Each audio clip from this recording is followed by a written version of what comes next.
नमस्कार, स्वागत है आप सभी का नवोदय वाणी पर। मैं हूं डॉक्टर सुमित कुमार तिवारी और आज हमारे साथ बातचीत करने के लिए मौजूद हैं जवाहर नवोदय विद्यालय तिनसुकिया के रिस्पेक्टेड प्रिंसिपल श्री राकेश के सर से हम बातचीत करें उससे पहले अपने दर्शकों की जानकारी के लिए हम बता दें कि रिस्पेक्टेड प्रिंसिपल सर इस विद्यालय को 3 महीने पहले ही ज्वाइन किए हैं और अभी जैसी सूचना हमें प्राप्त हुई है कि सर का सिलेक्शन केंद्रीय विद्यालय संगठन में भी सेम पोस्ट पर यानी कि प्रिंसिपल के ही पोस्ट पर हो चुका है और कुछ ही दिनों में सर शायद इस स्कूल को भी अलविदा कहने वाले हैं। तो इन विषयों पर हम आज सर से डिटेल में बातचीत करेंगे, रहस्य से भी पर्दा उठाने का प्रयास करेंगे कि सर इसके बाद कहाँ जाने वाले हैं, क्या करने वाले हैं, सर का अगला उद्देश्य क्या है। इन्हीं विषयों पर हमारी आज एक खास बातचीत है। तो सबसे पहले सर नवोदय वाणी पर आपका स्वागत है। गुड इवनिंग सर, आपसे बातचीत का सिलसिला हम शुरू करें। इस क्रम में हमारा जो पहला प्रश्न होगा वो ये रहेगा कि आपकी जो प्रारंभिक शिक्षा थी वो कैसे शुरू हुई, आपने पढ़ाई लिखाई कहाँ से की और यूनिवर्सिटी में आप कब गए, उसके बाद आपका मास्टर और पीजी का जो कोर्स है वो सब कहाँ से हुआ, इसके बारे में डिटेल में बताएं। एक्चुअली मेरा जन्म कैलिकट में हुआ था। केरला का एक डिस्ट्रिक्ट है कैलिकट, जो आप उसमें एक छोटा सा गांव में हुआ था मेरा जन्म। और मेरा पढ़ाई लिखाई गांव में 5th स्टैंडर्ड तक उधर ही हुआ थे। 5th में मैं फिर JNVST का जवाहर नवोदय विद्यालय सिलेक्शन टेस्ट पास होके नवोदय विद्यालय में ज्वाइन किया। उधर 94 में हम बुलंदशहर 2 साल का माइग्रेशन थे, उधर माइग्रेशन में भी पार्टिसिपेट किया। सेंट्रल गवर्नमेंट का एक पॉलिसी है, नवोदय के बच्चों को मालूम ही होगा। तो उधर 2 साल पढ़ाई किया, 94 में पास आउट होके फिर वापस कैलिकट नवोदय में आए। उधर से 96 में हमारा +2 पास हो गए। उसके बाद हमने BSc, MSc, M.Ed सब कुछ हमारे गांव में ही किया। उसके बाद 2008 में हम नौकरी में ज्वाइन किए KVS में एज ए PGT। जी सर। तो सर हम जानना चाहेंगे कि आप, जैसा कि आपने बताया कि आपने पढ़ाई लिखाई नवोदय विद्यालय से ही की और उसके बाद आप केंद्रीय विद्यालय में नौकरी करने गए। तो उस क्रम में हम जानना चाहेंगे कि केमिस्ट्री को एक सब्जेक्ट के रूप में लेकर के आप टीचिंग पोस्ट तक पहुँचे, तो केमिस्ट्री में आपका इंटरेस्ट कैसे बढ़ा, ये हमारे दर्शकों के लिए अगर आप बता सकें। वो एक्चुअली एक इंटरेस्टिंग कहानी है। मेरा ही केमिस्ट्री टीचर ही मेरा मोटिवेशन बोल सकते हैं। वो केमिस्ट्री टीचर बोला था आप लोगों से केमिस्ट्री सीख नहीं पाएंगे तो आप लोग कुछ भी नहीं कर पाएंगे। तो उससे प्रेरणा होके हम लोग केमिस्ट्री लेके वही स्कूल में वापस एक एग्जामिनर या कोई टीचर बन के जाना मेरा एक मकसद था। उसीलिए हमने BSc में केमिस्ट्री लिया, उसके बाद MSc केमिस्ट्री लिए, उसके बाद B.Ed किए फिज़िकल साइंस में। फिर भी मन नहीं भरा तो मास्टर ऑफ एजुकेशन M.Ed में भी गया, उसमें भी फिज़िकल साइंस साइकोलॉजी वगैरह किए। उसके बाद हम नौकरी के बारे में सीरियसली सोचना लगे। जी सर। तो जैसा कि सर ने बताया कि सर ने अपने टीचर की बात को एक चैलेंज के रूप में लिया और जो केमिस्ट्री सर को बोला गया था कि समझ में नहीं आएगी, सर उसका टीचर बने और एक सफल टीचर रहे। तो सर आप केंद्रीय विद्यालय में भी काम किए हैं, नवोदय में पढ़े हैं और अभी नवोदय में आप प्रिंसिपल हैं। तो अगर हम ये आपसे जानना चाहें कि केंद्रीय विद्यालय और नवोदय विद्यालय इन दोनों ही स्कूलों में रेजिडेंशियल सेटअप के अलावा और क्या अंतर है केंद्रीय विद्यालय और नवोदय विद्यालय? देखिए, मैं ऐसे नवोदय स्टूडेंट, नवोदय सिस्टम को मैं अच्छा से जानता हूँ। उसी तरह से मैं केंद्रीय विद्यालय का 15 साल का टीचर रहा, PGT केमिस्ट्री रहे। तो ज़्यादातर KVS के सिस्टम भी हमको ऑलमोस्ट मालूम है, हाथ की अंदर का बात है। तो उसमें क्या होता है, नवोदय में ये टीचर स्टूडेंट रिलेशनशिप बहुत अच्छे है। KVS में उतना अच्छा रिलेशन नहीं मिल पाते क्योंकि बच्चे 2 बजे के बाद अपना घर चला जाता है और सोसाइटी का इन्फ्लुएंस भी बहुत ज़्यादा होता है। लेकिन नवोदय के जो बच्चे होता है उस 6th स्टैंडर्ड से लेकर 12th स्टैंडर्ड तक एक ही एनवायरनमेंट में रहता है। तो उन लोगों का करियर और ये पर्सनालिटी डेवलपमेंट सब कुछ हम टीचर्स मोल्ड कर सकते हैं। KV में वो हमारा कंट्रोल में नहीं है क्योंकि एक्सटर्नल इन्फ्लुएंस भी होता है। जैसा हमेशा एक डिबेट आता है हेरिडिटी वर्सेस एनवायरनमेंट, तो यहाँ में मैं बोल रहा हूँ एनवायरनमेंट का रोल ज़्यादा है नवोदय विद्यालय में। KVS में वो एनवायरनमेंट हम अभी आजकल government of India, ministry of education, KVS, NVS को सबको पायलट बेसिस पे काम करवा रहा है। उसमें सारा हमारा जो पायलट प्रोग्राम्स है, पायनियरिंग प्रोग्राम्स है, दोनों मिनिस्ट्री ऑफ एजुकेशन KVS और NVS को एक ही जैसा मान के दे रहा है, तो अभी थोड़ा सा सुधार हुआ है सिस्टम में। जी सर, अब एक प्रश्न हम आपसे जानना चाहेंगे जो शायद हर एक स्टूडेंट जानना चाहता होगा जो उस स्थिति में पहुंचा होगा। एक ऐसा स्टूडेंट जिसको अगर KBS में भी पढ़ने का ऑफ़र मिले और नवोदय में भी पढ़ने का ऑफ़र मिले, तो आपके व्यक्तिगत विचार से उसको कौन सा स्कूल ज्वाइन करना चाहिए? मेरा व्यक्तिगत ये है, क्योंकि मैं नवोदय का ही स्टूडेंट हूँ, तो नवोदय में ही ज्वाइन करना चाहिए, क्योंकि स्टूडेंट लाइफ बहुत अच्छे है नवोदय में। चाहे टीचर को थोड़ा सा तकलीफ उठाना पड़ता है, अपना फैमिली को सेक्रीफाइस करना पड़ता है, लेकिन बच्चों में ये छोटे एज में ये कोई प्रॉब्लम नहीं होता है। तो फिर 12th के बाद वो लोग अपना सोसाइटी में जा सकते हैं, अपना योगदान दे सकते हैं। जी सर, तो जैसा कि सर का मानना है कि नवोदय विद्यालय जो है वो बच्चों के लिए ज़्यादा एक बेहतर ऑप्शन हो सकता है। इसी से जुड़ा हुआ सर अगला प्रश्न है कि यह एक सर्वमान्य सच्चाई है कि एज ए टीचर जब किसी को यह अवसर मिलता है कि वो नवोदय में भी जा सकता है और केंद्रीय विद्यालय में भी जा सकता है, तो सभी टीचर केंद्रीय विद्यालय में ही चले जाते हैं, प्रेफरेंस देते हैं वहाँ जाना। तो आपके विचार से ऐसा क्यों है? क्या वहाँ जाना चाहिए या नवोदय में रह करके हम बेहतर सेवा कर पाएंगे? तो देश सेवा के हिसाब से और अपने लिए भी कौन सा विकल्प लोगों को चयन करना चाहिए, या जो लोग केंद्रीय विद्यालय को अपने प्रायोरिटी पे रखते हैं उसके पीछे कौन सा कारण आप देख पा रहे हैं? देखिए, दोनों सिस्टम का अपना मेरिट्स और डिमेरिट्स है, ये मैं नहीं बोल सकता। मेरे तरफ से मैं बोल सकता हूँ दोनों सिस्टम अच्छे हैं, और उसमें क्या है वो इंडिविजुअल चॉइस है टीचर का। कुछ टीचर, मेरा दोस्त लोग, बहुत लोग हैं नवोदय में अभी भी टीचर्स का काम कर रहे हैं, वो लोग कभी भी KV में आना नहीं चाहता है। इनिशियल स्टेज में जो नवोदय में आते हैं उन लोगों को एडजस्टमेंट इश्यूज होता है, वो 2-3 साल के अंदर दूसरा ऑप्शन मिलने से जाता है। वैसा KV में भी होता है, KV में भी टीचर्स आते हैं, दिल्ली या हरियाणा के टीचर्स आते हैं, हम लोगों का स्टेट का सिलेक्शन हो गया तो वो लोग भी चला जाता है। तो वो एक मेंटालिटी का प्रॉब्लम है। मान लीजिए अपना गांव में ही रह के सब अपना फैमिली को सबको देखना चाहने वाला, तो वो KVS में भी ज़्यादा देर तक टिकता नहीं है और NVS में भी टिकता नहीं है, क्योंकि ये NVS और KVS ऐसा संस्था है, ऑल ओवर इंडिया आपको काम करना पड़ता है, वो उसके लिए थोड़ा सैक्रिफाइस करना पड़ता है। वो सैक्रिफाइस मेंटालिटी जिसको भी है उसके लिए नवोदय भी कोई इश्यू नहीं है और KVS भी कोई इश्यू नहीं है। जी सर, तो अभी सर यहाँ पर आप प्रिंसिपल के पोस्ट पे हैं, और इससे पहले जब आप केंद्रीय विद्यालय में थे तो वहाँ पर एज ए PGT भी आपने सेवाएं दी, और शायद प्रिंसिपल इंचार्ज भी बहुत दिन तक आप रहे। तो एज ए प्रिंसिपल अगर बात करें, बहुत लोग जानना चाहेंगे कि केंद्रीय विद्यालय को हैंडल करना ईजी है या नवोदय विद्यालय को, या दोनों को? देखिए, थोड़ा प्रॉब्लमेटिक क्वेश्चन पूछा आपने। इसमें क्या है, हर जगह का प्रॉब्लम अलग अलग है। जैसा मैंने केंद्रीय विद्यालय में, मेरा इनिशियल पोस्टिंग कर्नाटका में थे, धारवाड़ में, उधर का बच्चे बहुत स्टूडियस थे, छोटे छोटे इश्यूज ही होते हैं, डिसिप्लिन इश्यूज, तो हम लोग बहुत ईजी से उसको टैकल कर देते हैं। फिर हमने ईटानगर गया, एंटायरली डिफरेंट कल्चर था, प्रोसेस था, उधर हमको अलग तरीके से डील करना पड़ा बच्चों को, क्योंकि एकेडमिक में बहुत बैकवर्ड एरिया में से आते थे बच्चे, फर्स्ट जनरेशन लर्नर्स थे, तो उसमें हमको बहुत सारे इश्यूज़ को झेलना पड़ा। लेकिन सब लोग वो एक कोऑर्डिनेशन और टीम एफर्ट के हिसाब से सारा प्रॉब्लम हमने टैकल कर लिया। उसके बाद फिर तमिलनाडु में गया, बोलने के लिए तो वो प्लेन एरिया है, लेकिन जहाँ हमने गया उधर भी इकोनॉमिकली बैकवर्ड एरियाज ही थे, वो हिली एरिया थे, उधर भी ट्रांसपोर्टेशन का इशू थे, एजुकेशन का इशू थे, अच्छा कोचिंग के इशू थे, ये सब उसमें भी डिसिप्लिनरी इश्यूज ज़्यादा नहीं देखे। लेकिन आजकल का जनरेशन में जो कोविड के बाद जो मोबाइल फ़ोन का यूज़ वगैरह पॉपुलर होने लगे, उसके बाद हम लोगों को ये बच्चों का ये मोबाइल एडिक्शन छुड़ाने के लिए बहुत कोशिश करना पड़ रहा है।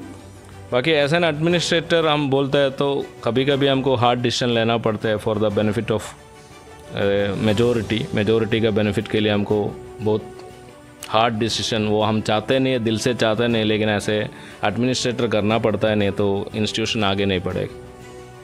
तो ज़्यादा आज तक हमको ज़्यादा ऐसा हार्डशिप आया नहीं है, क्योंकि मेरा बहुत छोटा एक्सपीरियंस है। 1.5 ईयर मैंने KV में इंचार्ज में रहे और इधर 3.5 मंथ्स ही रहे, तो उतना मैं एक्सपीरियंस नहीं हूँ। लेकिन ऐसे टीचर हम बच्चों के बहुत क्लोज रहे, करीब रहे, तो बच्चे जो भी समस्या उन लोगों का होता है हम लोगों से शेयर करते थे, हम उसको मैक्सिमम सोल्व करते थे। जी सर, अभी सर जानना चाहेंगे कि कोई भी जो संस्था है उसमें सुधार की गुंजाइश हमेशा बनी रहती है। तो नवोदय विद्यालय समिति भी एक अच्छी संस्था है, पूरे भारत में सभी विद्यालयों के लिए एक रोल मॉडल है।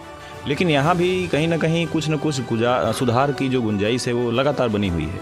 तो आपके पॉइंट ऑफ व्यू से अगर हम आपसे जानना चाहें तो नवोदय विद्यालय में 3 कौन से ऐसे सुधार होने चाहिए जो आपको लगता है कि अगर ऐसा हो जाए तो नवोदय और भी बेहतर बन सकता है? वो 3 सुधार आप कौन सा सुझाव देना चाहें? देखिए, एज ए प्रिंसिपल मुझे KVS का इंटरव्यू और नवोदय के इंटरव्यू में पूछा था व्हाट आर योर 3 प्रायोरिटीज़। उसमें मेरा सबसे बड़ा प्रायोरिटी है डिसिप्लिन, दूसरा है सेफ्टी एंड सिक्योरिटी। मैं मानता हूं अगर डिसिप्लिन और सेफ्टी और सिक्योरिटी टीचर्स और बच्चे को दोनों को अपना सेफ महसूस होता है, उधर कंड्यूसिव एनवायरनमेंट रहेगा लर्निंग के लिए, तो बच्चे बेहतर कर सकते हैं। तो ये 3 प्रायोरिटी में रुके हम नवोदय विद्यालय की बात करेगा तो टीचर्स थोड़ा ओवर प्रेशराइज्ड है, क्योंकि टीचर्स को एकेडमिक्स भी देखना है, रेजिडेंशियल भी देखना है। तो नवोदय विद्यालय समिति को हम लोग सजेशन दिया भी है और अभी भी उसका पॉलिसी मेकिंग में चल रहा है। रेजिडेंशियल एक्सेप्ट दूसरा वार्डन या कुछ अपॉइंट करके उन लोगों को देखने दो, बाकी टीचर्स प्योरली एकेडमिक इश्यूज़ पे कंसंट्रेट करें। और ज़्यादातर डिसिप्लिन का बात होता है, सेफ्टी एंड सिक्योरिटी का। Safety and security administrative issue है, उसमें तो आजकल बहुत सारा इनिशिएटिव्स नवोदय ने लिया हुआ है।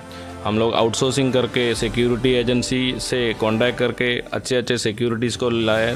सर्वाइलेंस अच्छा हुआ है, आजकल तो टेक्नोलॉजी इतना यूज़ हो रहा है, CCTV और मोबाइल फ़ोन जो भी है, रिमोट सेंसरिंग, बहुत सारा ऐसा इनिशिएटिव्स लाए हैं समिति और एजुकेशन डिपार्टमेंट ने।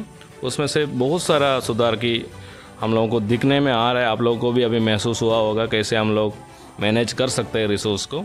तो ये मेरा फर्स्ट कंसर्न रहा सेफ्टी एंड सिक्योरिटी का। डिसिप्लिन हमने बोला, वो सेल्फ डिसिप्लिन होना चाहिए, क्योंकि डिसिप्लिन हम एनफोर्स नहीं कर सकते, बच्चों को उसका नीड मालूम होना चाहिए। मेरा यही कहना है, जो भी आपको अगर यूटिलिटी मालूम है हम किस लिए ये काम कर रहा है, तो बच्चे में ऑटोमेटिकली डिसिप्लिन आएगा। तो सर, हमारा अगला प्रश्न आपसे ये रहेगा कि यहाँ आने से पहले आपने बहुत सारे स्कूलों में सेवाएं दी हैं, बहुत जगह आपने काम किया, तो उन सभी स्कूलों की तुलना में अगर हम JNV तिनसुकिया की बात करें तो यहाँ आकर के आपको कैसा लगा? यहाँ के बच्चे कैसे हैं, यहाँ के टीचिंग स्टाफ कैसे हैं, या यहाँ के लोग कैसे हैं? पेरेंट्स भी आपके साथ डीलिंग होती रहती है, आते रहते हैं, तो बाकी स्कूलों की तुलना में यहाँ की बात करें तो आपको क्या अंतर नज़र आया या कुछ विशेष चीज़? जैसे मेरा पोस्टिंग ऑर्डर आया था तब मैं केरला में मेरे मम्मी के साथ थे, तो मम्मी ने पूछा तुम नवोदय वापस जाना चाहता है कि, यही पूछा था सवाल। तो हम बोला ज़रूर जाएंगे, क्योंकि जो इंस्टीट्यूशन ने हमको बड़ा किए, इतना सारा दिए, उस इंस्टीट्यूशन को हमको कुछ वापस देने का, वो टीचर्स को कुछ वापस देने का मौका मिला है। तो इसलिए हमने कौन सा प्लेस हमने देखा नहीं था, बाद में आया प्लेस तिनसुकिया करके। थोड़ा हमको इधर ज्वाइन होने में टाइम लगा, लेकिन जैसे ही इधर एंट्री किए तो सबसे पहले हमको मालूम पड़ा है तिनसुकिया का जो हॉस्पिटैलिटी है, जो भी बाहर से आते हैं उन लोगों को रिसीव करने का तरीका बहुत अच्छा लगा। तो उधर ही से हमने मन बना लिया था, इधर 7 ईयर्स जो भी है हमारा टेनर बोला गया है नॉर्थ ईस्ट में, तो आसानी से कट जाएगा। फिर बाकी जो भी हमने देखा इधर बच्चों को बहुत गाइडेंस का ज़रूरत है। सब बच्चे बहुत अच्छे हैं, टीचर्स भी हार्ड वर्किंग और एफिशिएंट टीचर्स है, और थोड़ा सा हमको कोऑर्डिनेट करने का ही ज़रूरत है मालूम हो गया था, तो हम कोऑर्डिनेट कर ही रहे थे। अभी तक आप लोग सब लोग बहुत सहयोग दे गया, और ये 3.5 मंथ्स में मैं आपको बोल सकता हूँ जो फर्स्ट एक्सपीरियंस है मेरे एज ए प्रिंसिपल, वो मैं कभी भी भूलेंगे नहीं, क्योंकि बहुत सारा लर्निंग एक्सपीरियंस मिला, बहुत लोगों से हमको सीखने के लिए मिला क्या क्या करना है, ऐसा प्रॉब्लम है जैसा बहुत सारे एग्जाम्पल्स मैं दे सकता। मैं एक एक टीचर का नाम नहीं बोल सकते, वो एक एक टीचर हमारे लिए एक एक लिविंग एग्जाम्पल है जो लर्निंग स्टाइल का। और बच्चे भी है, बच्चे भी आज भी मुझे पूछ रहे थे सर हमने कुछ गलती किया तो माफ़ कर देना। मैं बोला बच्चे तो गलती करते ही है, जो हमने भी अपना स्टूडेंट लाइफ में किए थे, तो वो कोई इश्यू नहीं है। ये एज में बच्चा गलती नहीं करेगा तो सुधरेगा कैसे, क्योंकि हम सीखते हैं मिस्टेक से ही सीखते हैं। जब तक हम लोग ट्राई नहीं करते, गलती नहीं होते, तो हम आगे नहीं बढ़ पाएंगे। कोई भी परफेक्ट नहीं है, हमेशा हम, मेरा यही मोटो रहा, हमेशा हम और बेहतरीन हमारा लाइफ बना सकते हैं। जी सर। तो जैसा सर आपने बताया कि जब आप केंद्रीय विद्यालय से नवोदय विद्यालय में आए तो आपको यहाँ बहुत अच्छा लगा, आपको लोगों ने बहुत सपोर्ट किया। तो अब अगला प्रश्न यहीं से उठ जाता है कि आप फिर इसको छोड़ के जाना क्यों चाहते हैं? आप केंद्रीय विद्यालय में आप क्यों जाना चाहते हैं? आप एज ए प्रिंसिपल आपका दोनों जगह सिलेक्शन हो चुका है, तो अगर नवोदय विद्यालय में सब कुछ अच्छा है, यहाँ सपोर्ट मिल रहा, आप आना भी चाहते थे, तो अभी जाने का इरादा कैसे हो गया? देखिए, मैं पूरे मन बना के 7 ईयर्स इधर रहूँगा करके आए थे, लेकिन मेरा लाइफ में जितना भी इंसिडेंट हुआ अनएक्सपेक्टेड ही होता है। मैं हमेशा डिसीजन बहुत फास्ट ले लेता हूँ और उसके बाद वो डिसीजन से पीछे नहीं जाते, चाहे कुछ भी हो जाए। तो ये डिसीजन मेरा एक्चुअली इमोशनली हुआ है। इमोशन ये नहीं है JNV तिनसुकिया या नवोदय विद्यालय समिति बिल्कुल अच्छे नहीं है, ऐसा कुछ नहीं है, बुरा कुछ भी नहीं है, सब कुछ अच्छा ही है। लेकिन मैं इसलिए जाना चाहता हूँ, जैसा मैं ईटानगर में भी मैं 7 ईयर्स रहे, उधर से केरला इसलिए गया क्योंकि मेरा पापा का तबीयत थोड़ा ठीक नहीं थे। तो मुझे कभी कभी ऐसा ऑलमाइटी, जो भी आप डिवाइन फोर्स जो भी बोल सकते हैं, हमारे मन में ये दे देते एक ऐसा एक ऑप्शन, तुम्हारे लिए ये सही रहेगा, तुम अभी ये करने से तुमको कुछ बाद में क्या बोलते हैं हम, रिग्रेट करने का मौका नहीं मिलेगा। तो मैं गया 18 में मैं गया वापस। पापा के साथ थोड़ा सा टाइम हमको बिताने मिला, लेकिन 20 के आसपास कोविड के टाइम में पापा गुजर गए। फिर अभी मम्मी अकेली है घर में, तो मुझे लग रहा है शायद ये मौका ऑलमाइटी ने इसीलिए दिया होगा, थोड़ा सा जाके मम्मी के साथ भी रहे, बच्चों के साथ भी रहे, इसलिए मैं जाना चाहता हूँ। और मैं हमेशा बोलता हूँ, बच्चों से भी मैं बोलता हूँ, success is not a destination, वो जर्नी होता है। तो मैं अभी भी जर्नी में हूँ, अगला पोस्ट का तैयारी करने के लिए जा रहा हूँ। वापस नवोदय भी आ सकता है, KVS में भी रह सकता है, क्योंकि मैं इसमें ज़्यादा, आप लोग जितना डिफरेंस मानते हैं, मैं बिल्कुल डिफरेंस मानता नहीं है। क्योंकि मिनिस्ट्री ऑफ एजुकेशन का सिस्टर कंसर्न है KVS, NVS, CBSE, NCERT, कोई भी ऑर्गेनाइजेशन में जाइए, आप अगर बच्चे का भला चाहता है या वेलफेयर चाहता है, तब कोई भी इंस्टीट्यूशन में रह के आप कर सकते हैं। जी सर। अब सर कुछ निजी प्रश्न करेंगे कि आपके परिवार में कौन कौन से लोग हैं, वो लोग क्या कर रहे हैं? देखिए, मैंने बोल दिया था, मेरा छोटा सा एक परिवार है, मिडिल क्लास फैमिली थे। उसमें पापा, मम्मी और 2 सिस्टर्स रहे। फिर पापा 2020 में गुजर गए। उसके बाद अभी दोनों दीदी लोग मैरिड है और एक टीचर है, केरला में भी प्राइमरी स्कूल में हेड मिस्ट्रेस है वो। दूसरी दीदी बिज़नेस संभालती है, ड्राइविंग स्कूल और कुछ छोटे मोटे स्टेशनरी का शॉप चलाता है। बाकी मेरा वाइफ ऑलरेडी नवोदय का टीचर है, PGT इंग्लिश है। तो मैं छोड़ के जा रहा तो भी ऑलरेडी मैडम नवोदय में है, इसलिए नवोदय से मेरा रिलेशन कभी भी जाएगा नहीं। फिर मेरा 2 बच्चे हैं, 2 बच्चे में बड़ा बेटा 10th क्लास में अभी पढ़ाई कर रहा है और छोटी बेटी है, वो 5th क्लास में पढ़ाई कर रहा है। जी सर। तो अभी सर ये हम आशा कर सकते हैं कि आप फिर से एक बार नवोदय में लौट करके आएंगे और शायद आपका अगला टारगेट भी यही होगा। तो जाते जाते सर हम आपसे ये प्रश्न करते हैं कि यहाँ के जो बच्चे हैं और जो टीचर्स हैं, या पूरे जितने भी लोग नवोदय वाणी के माध्यम से आपको देख रहे हैं, आपके टीचर्स भी हैं, अब चूँकि प्रिंसिपल आप हो चुके हैं, और आपके बहुत सारे स्टूडेंट हैं, पिछले स्कूल में भी, केंद्रीय विद्यालय में भी और अभी नवोदय में भी। तो उनके लिए आप क्या मैसेज छोड़ करके इस विद्यालय को आप अलविदा कहेंगे, वो संदेश जो है वो नवोदय वाणी के दर्शकों के लिए?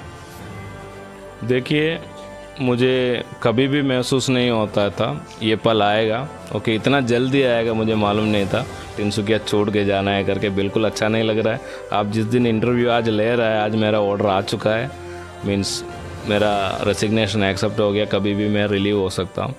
लेकिन मैंने बहुत वादे किए थे पेरेंट्स से, बच्चों से और स्टाफ से, तो अभी भी वो वादा पूरा नहीं हो पा रहा है मुझसे। तो इसलिए मैं सब लोगों से क्षमा चाहता हूँ, जो भी आपका वादे है। तो लेकिन मुझे पूरा कॉन्फिडेंस है, इतना स्ट्रॉन्ग टीचर्स है इधर, सीनियर टीचर्स, और इसे blend of youth and experience teachers हम बोल सकते हैं। और बच्चे इतना टैलेंटेड है, जितना भी एक्टिविटीज़ हमने करवाया, यूथ पार्लियामेंट हो, इंस्पेक्शन हो, कला उत्सव हो, जो भी है, हमको भरपूर टैलेंट देखने के लिए मिलता है। इन हाउस तो एक्टिविटी होते रहते हैं, तो हमको पूरा भरोसा है तिनसुकिया बहुत आगे जाएंगे। लेकिन उसमें मैं बोला ना, ये टैलेंट को हमको थोड़ा फोकस करने का ज़रूरत है, वो फोकसिंग नहीं हो पा रहा है। वो टीचर्स और बच्चे उसमें अपना सब मेहनत करके अपना एक लेवल, सारे बच्चे एकेडमिकली ब्राइट नहीं होते, अपने अपना अलग अलग लेवल होता है। अगर एक एम बच्चों को हो गया, हम लोग इंस्टिल कर सकता है, तो सब बच्चे, मैं बोला ना नॉर्थ ईस्ट का सबसे बढ़िया इंस्टीट्यूट होगा JNV तिनसुकिया। मुझे पूरा उम्मीद है हमारा बच्चे और टीचर्स इसमें खड़ी उतरेंगे। तो all the best for a bright future team Tinsukia. Thank you for listening to me and all the audience. Thank you sir. तो ये थे जवाहर नवोदय विद्यालय तिनसुकिया के respected principal Shri Rakesh sir, जिन्होंने नवोदय वाणी के सभी प्रश्नों का बहुत ही बेबाकी से जवाब दिया। और अभी वो ऐसा बोल रहे हैं कि कुछ पारिवारिक कारणों से, कुछ व्यक्तिगत कारणों से उन्हें नवोदय विद्यालय समिति छोड़ करके फिर से एक बार केंद्रीय विद्यालय समिति में जाना पड़ रहा है, लेकिन इस आश्वासन के साथ कि बहुत जल्द वो फिर से एक बार नवोदय में आने का पूरा प्रयास करेंगे। और नवोदय विद्यालय समिति का वो सौभाग्य होगा कि इस टाइप का एक एडमिनिस्ट्रेटर इस संस्था को मिलेगा, जो इस संस्था को और आगे और अच्छे जगह पर पहुंचाने का कार्य करेगा। किसी नई शख्सियत के साथ फिर से होगी मुलाकात, तब तक के लिए आप देखते रहिए नवोदय वाणी। नमस्कार।